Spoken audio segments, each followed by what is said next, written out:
बालेश्वर सोर ब्लॉक मंगलपुर सिंगा खुंटा पंचायत सिमिलीखोल ग्राम में झाड़ा बात्या आतंक सप्ताहक भितर गलानी 3 जीवन एवं भी आक्रांत 15 रु ऊर्ध्व लोक जड़े गुरुतर हो कटक बड़ डाक्तखाना भर्ती भय गाँ लोके गाँव में डाक्तरी टीम ठीक भाव में चिकित्सा करूना अभियोग कर ग्रामवासी बालेश्वर सीडीएम को स्थानीय सरपंच अभियोग करते मिल पारुनी उच्चस्तरीय स्वास्थ्य सेवा मिलूना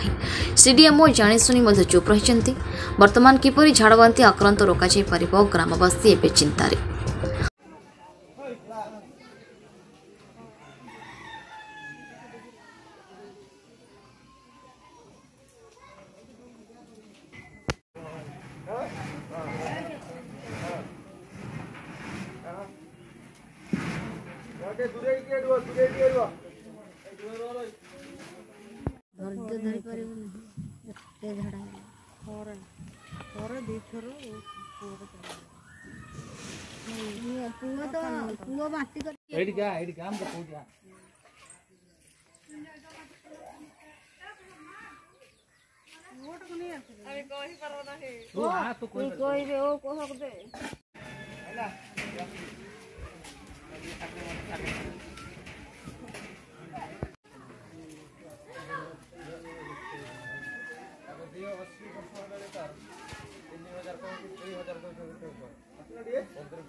बालेश्वर स्तर ब्यूरो रिपोर्ट न्यूज उपांत खबर।